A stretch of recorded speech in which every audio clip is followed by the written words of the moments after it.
بسم اللہ الرحمن الرحیم۔ حضرات محترم، میرے بھائی بہنوں اور بیٹیوں، آج میں آپ کے سامنے ماہ سفر کے احکام بیان کرنے لگا ہوں۔ اسلامی سال کا دوسرا مہینہ صفر المظفر شروع ہو چکا ہے۔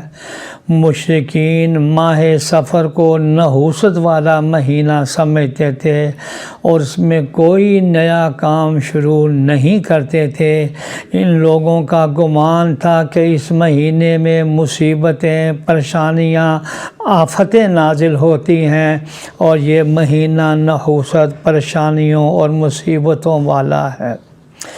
اسی جہالت کے نتیجے میں آج کچھ لوگ اپنے باطل خیال میں اسی بات کو پیوست کیے ہوئے ہیں کہ سفر کا مہینہ نحوست کا مہینہ ہے، اس مہینے میں بلائیں اترتی ہیں، مصیبتیں نازل ہوتی ہیں۔ بعض لوگ ماہ سفر میں شادی بیان نہیں کرتے، سفر کرنے سے گریز کرتے ہیں۔ خاص طور پر سفر کے مہینے کی ابتدائی 13 تاریخیں بہت زیادہ منحوس سمجھی جاتی ہیں اور ان کو 13 تیزی کہا جاتا ہے۔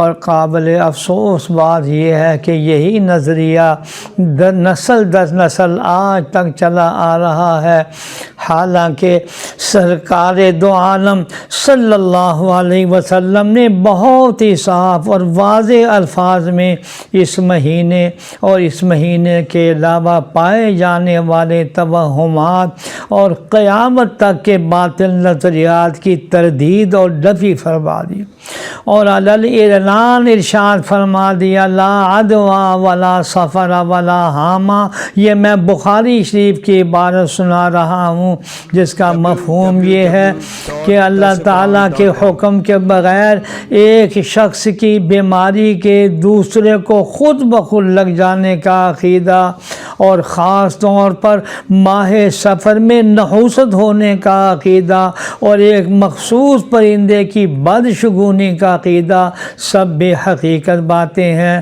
مذکورہ حدیث سے ثابت ہوتا ہے کہ اسلام میں اس قسم کے فاسد و باطل خیالات و نظریات کی کوئی گنجائش نہیں۔ ایسے نظریات کو، عقائد کو سرکار دو عالم صلی اللہ علیہ وسلم اپنے پاؤں تلے رون چکے ہوئے ہیں۔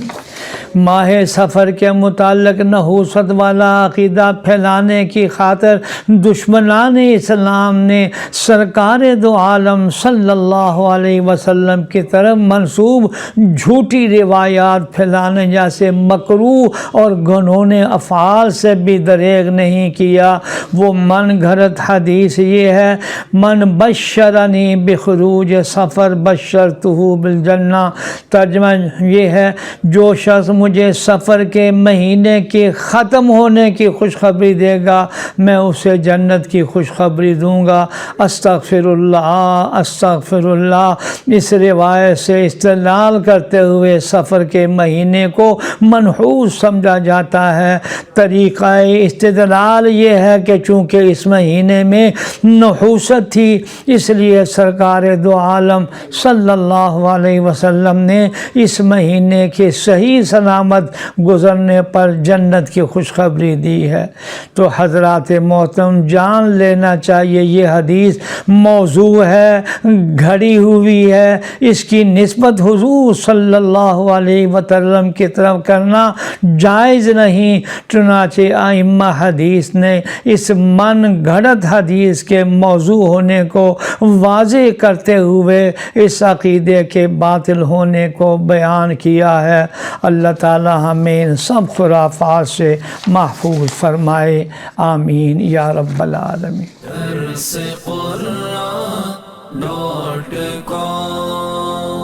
www.darsequran.com